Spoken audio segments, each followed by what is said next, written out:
Hey guys, welcome to the second podcast of True Hunting Experiences.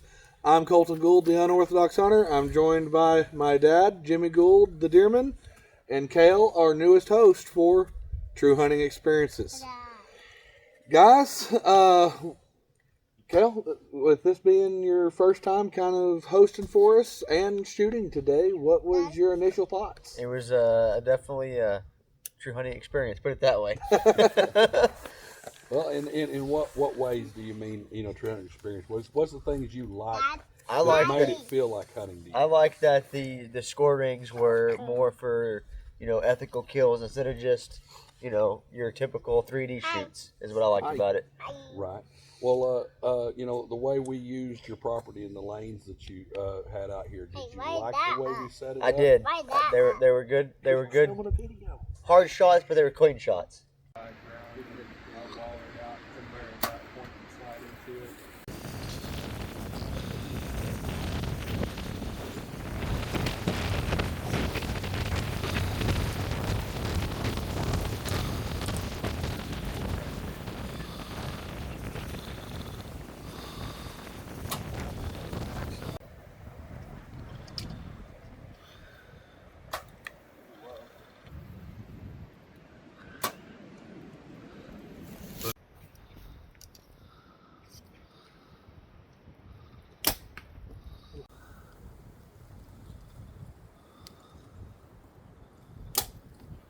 Smoked him. Right. We get told quite a bit that we set up stuff that is unethical for people to shoot. I don't feel like there was any that was completely unethical. No. Well, it is the first shoot of the year. We'll get there later. By the time being the first shoot of the year, not just the first shoot of the year here in Oklahoma, but the first time we're on your property, first time we've been back in this region of Oklahoma. I really kind of took it easy, and sure, there were some longer distance shots. The possum over here, I made everybody kneel on that shot, but I didn't go nuts, so to speak, and set like an 8 or 9 difficulty course. I'd give this course probably a 5.5 on difficulty. I didn't go to the extremes of shooting through tight gaps yet and whatnot, because I didn't want to throw everyone into the deep end, being first of the year and new region. Kind of give people, ease people into what we do. Well, you mentioned that he's a new host. Where are we at up here, Cal? Cherokee, Oklahoma, just on Highway 11 by Salt Plains Lake. And the club name? Back 80 Bow Shooters. So we can find you on Facebook? Yeah, Facebook. Yep. Okay. Yep. Well, was there anything that you saw today that you didn't like that we set up, or was it really just all positive? It was it was all positive in my experience. Yes. That's really what I heard from the shooters today. And we had a pretty good turnout. Yeah, we did. Being this far up from where you guys originally have shoots at or whatever. We had some of our regular followers come up, and then of course you brought us some new people, and that's what we always like to see. Had a couple guys that were a blast from the past that they never wanted to stop coming. We just stopped being in this region that showed up today. So that was cool to see some old friends too. Yep. But that's really what we try to do. Oh, here's some teal. Yep. Sorry, I get distracted by wildlife, folks. It's like we're in the woods or something. But that's what we try to do, is like we say, is give that true hunting experience. My goal by the end of the year is to take the what if out of the woods, or the I think I out of the woods, like the quartering 2 shot, the longer distance stuff, those situations that we can sit here and talk ethics all day long. Right. When he's this big, ethics has a tendency to not come to go out the the window. Exactly. Yeah. So that's like for me. We finally gave into it and everything like that. But for so long, I've had us where we only had classes out to 40 yards because I was stuck on that shooting a deer beyond 40 yards was just not ethical. But we're learning through TAC and through shot that there's a lot of people that are gonna take those shots. Yeah, well, a lot of a lot of me talking to guys that are further out west from even here, that they say, no, I'll take that 70, 80 yard shot. Well, we ain't going that far yet. But I hear a lot of guys saying, no, I'll shoot at a whitetail at 60 yards. All right, well, when the target doesn't move and it's just the adrenaline of dudes watching dudes, let's practice it on foam instead of flesh and blood, just like we do all the time. Because when it's just the pressure of dudes watching dudes and the target's not going to move, if you've practiced and have nailed every single time that 60-yard shot or that 1/4 shot and it's even at 20 yards, then, like I said, I'm taking that I think out of the woods when you're at full draw. And there is no, I'm pretty sure I can kill him right there. It's oh, buddy, you shouldn't have stopped there. Or the other side of that is if you've gotten a whole bunch of -5s.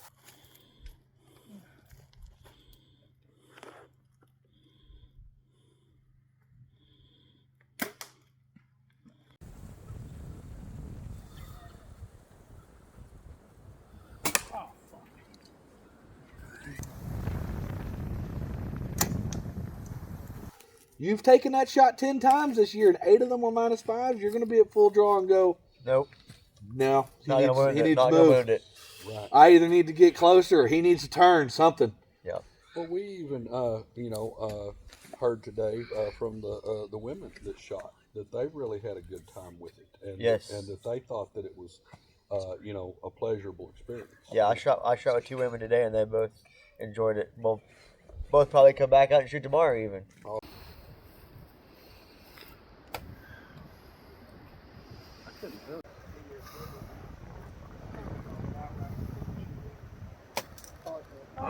Kasploosh. Good. Awesome. That's something that we're trying to. That's another group that we're trying to get to come more. Is women. We want more women coming and practicing. We want them to have a good time with it. And one of the things we've done for that aspect is we've lowered the price for women. One, yes, it's a marketing gimmick to try and get them to come here. Hey, I'm only shooting for $15. That's great. But also, I started doing math of most of the time, a woman's bow is not going to damage my targets as much as the men's bow. Right. So why am I charging them as much if they're not going to cause target damage? Okay, yeah, let's lower the price. Same thing for the trad. Trad and the use. Yeah, trad and the use. They're not going to do as much damage. Why do they need to pay $25? Right. Well, because yes, do you have the exceptional woman?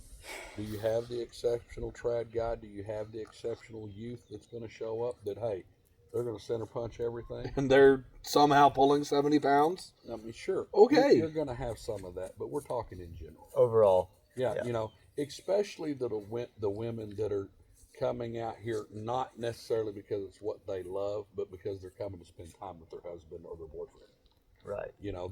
Those women, okay, they're going to get good enough to shoot, don't get me wrong, but they're not going to push it as far as a woman that's absolutely going to want to hunt or a woman that absolutely wants to be good at the sport. The ones that are just spending time with their husband or their boyfriend, hey, that's what they're doing. They're having a good time. Yeah, coming out together, yeah, hanging out. And so we look at those averages. And we try to be as much of a family-friendly environment as we can, as As we've you already can see. seen on video. He's running on shirtless. He's 2-year-old boy. What's that meat eater thing? Running around shirtless, bug bitten, and whatever. Yeah, something like along that, those yeah. lines. I can't remember it either. Yeah. Well, Kyle, how did you find out about us? Social media. Social media? Yeah. I'm pretty sure it's on his TikTok. Most likely, I think. Yeah, I believe that's where we first kind of started talking was through Unorthodox Hunter on TikTok. Yeah. A couple of years ago, I think whenever I was up here hunting, I was going to try and come hang out, but I'm up here to hang out with family, and also at the same time, I was exhausted. Yeah. I was like, man, I don't think I can drive 20 minutes over there safely. I'll see you later. Yeah. Well, yeah, I mean, you make a TikTok that you were up here hunting somewhere, and that's what I've seen. Right. Right. And kind of the relationship, just I followed you, you followed me, and just kind of grew from there. Right. Yep. Well, I mean, that just shows the importance of what we're doing this evening is putting everything on social media and letting the public see what we're trying to do, what we want to do. I don't think the guys from Nenasko made it down today, but I think they're supposed to be trying to come tomorrow. There was a couple of them that were here today. Oh, were they? Okay. Yeah, that guy that Mark guy that said that Nick was supposed to come shoot with him. Okay. They were from Nenasko. Okay. All And right. they've shot your guys' the true hunting experience. way Those Way those back. were the guys I was talking about, blast from the past. Yes, Getting to see them yes, again. Yeah, yes, yeah. yes. That was them, and they're from the Nenasko area. That did come up. There's 3 of them, I think. Okay. All right, Yeah. cool. I just didn't get to talk to them personally then, Yeah. so I missed that. But we went up and they hosted about 20 years ago when we did this. So, and that's the thing, that there's a lot of people that are still yet just finding out that we exist. Well, I mean, I heard about you guys a long time ago, but I didn't know it was still a thing until you guys started Yeah. posting on social media again. Right. Right. Because my boss used to have a 3D range. I can't remember the name of. Mike Roach ran it, but it was directly actually with the back of this property meets is where it was. Okay. That would be why it was so familiar coming to here, is because I remember that when I was a kid. We had a event at that range one time when I was a kid. Yes, you said turn the mile line, you came here, you go 1 more mile west, and it goes back into it. Okay. Yeah, Okay. the properties actually meet. Like this property butts that property, Okay. and they had it back over there. And Okay. and I've actually talked to him about it, and he remembered that your name. He didn't quite remember who you were, but remembered your name, and then the true hunting experience, because he's my boss now, and I Right. I talk to him all the time. He came out and shot last year a couple times at my shoots. Okay. But yeah, Because that's why one of my guys that he's going to be shooting for my shop now, that he's been around in and out of THU kind of ever since it started. I call him Big Sexy, but his name's Sean Mackey, and but he said we've been up here before. Yep. He said we've been to this place. Every know we time he have. comes up, he talks about that old place over there, Yeah, and he talks yeah. about Mike. Yep. And so that's what he was meaning. Is, no, you've been here before. And I mean, when I was pulling in here and we were setting up there, I'm like, I don't remember this place. Yep. Well, we were just a You were little just- bit further over. Yep. Seriously, a half a mile over is where it 'Cause was at. A lot of times we'll go to ranges, and whenever you pull in, it's like, oh, here. Yeah. And it's so funny on like they recently moved, so it's not that at the same location, but Tyler Archery down in Texas. There's times that someone will be talking, the new owners of the club will be talking. Yeah, we don't know why that's over there, and we're like, we do, we know the history behind that. Like there was a tree on the practice range that there's like 7 or 8 arrows. I mean, up in this tree. And they're standing there talking, going, man, I don't remember why those are there. They're all old aluminum arrows. And I remember whenever I was a kid, it happened while we was hosting one of our events when I was a kid. A squirrel came on the practice range, Oh. and somebody yelled, "Get him!"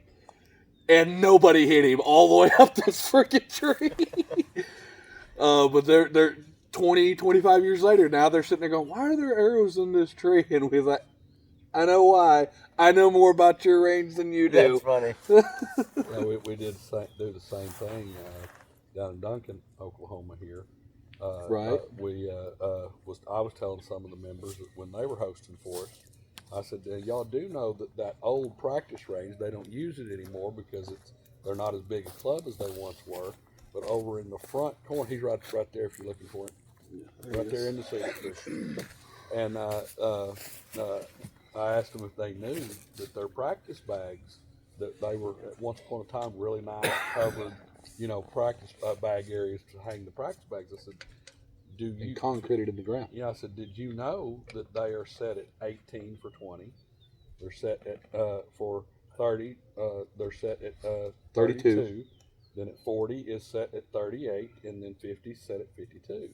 And they said, nah. I said, dude, yes, that was set way back in the 70s. With a Not steel that I tape. was there, but some of y'all's old members told us that, and other shooters that used to come down here and compete figured it out. And there was supposedly like 2 guys that did this on purpose.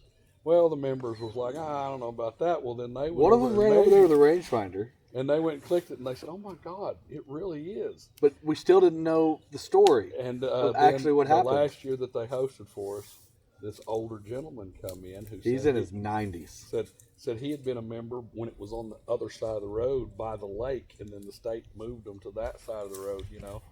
And he said, I said, well, then do you know about this? Well, he called the two old boys by name. Yeah, that was this SOB. and said, yeah, they never helped with nothing. But they went out and did those by themselves. Said, but somebody had custom built those for them, and they knew they needed to be concrete in. So these two guys said, we don't need any help. We'll do it. Well, they liked being the local pros, if you will, winning everything there at Duncan. So they set the practice bags that way, because this was back before rangefinders when they did this. And they did it that way so that people would come in and reset their sights, Oh, wow. and then they would beat them. But they couldn't beat them anywhere else. That's And funny. that's kind of the legend behind that range. That's you know? funny. But some of the club members, it hadn't been talked about in a decade. They you know? didn't use that range You know, anymore because use it's all anymore, so they didn't dilapidated. know. And that older gentleman sat there and said, "Oh yeah, you don't know how many meetings there were over. Okay, we're going to get a committee together, and 10 of us are going to go over there and dig those up and move them."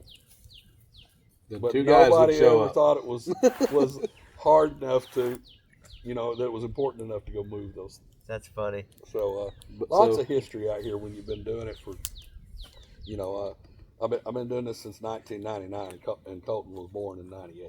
You know, as far as the organization itself, so he does not remember a time we haven't been running up and down the highway. You know, Your bomber's not down, Bubba. If you want to reel it up, go reel it up, though. Okay, go. and see there, guys, it's all fun having the family around out here at the campsite. You know, everything like that. Well, Cal, you know, I really appreciate you getting a hold of us. Appreciate having us up here. I hope you all want to come back again. Well, that was going to be my next question. So yes, we do. You know, we want to see where things out. Now, I am going to tell you, Colton and I are doing some praying right now about THE and what God wants for the future of it, what He wants us to do. And we have asked Him by the end of this season, because him and I have seen potentially two, maybe even a third path of what he might want. And so we told him, because Chet over here, who didn't want to be a part of the podcast, but he's taught me spiritually that our God's not a God of confusion. And when you ask Him to make things clear, He will. Right. And so that's what we're looking at, is we want God by the end of this season to be clear with us about what direction He wants to do. But we are very much hoping that gets to include you. Well, I'm open for it. So if it happens, it happens. Awesome. Well, man, thank you Yep. for spending the time with us. Yep. Guys, if y'all made it to the end of the podcast, I appreciate you. I hope y'all enjoyed this little conversation here. If you're anywhere in this area, besides just shooting with our stuff, look up their schedule on Facebook. Right? It's the first full weekend of every month, starting in February to September. Well, that makes it real easy, guys. First full weekend. Come out here and shoot on this range. They've got an absolutely awesome layout of the course here. We'll try and put some of that footage of the shoot from this weekend in this video if we can. But if you made it to the end here, do the YouTube things, like, share, subscribe, blah, blah, blah, all that cringy stuff. And appreciate y'all staying to the end. Y'all have a good one.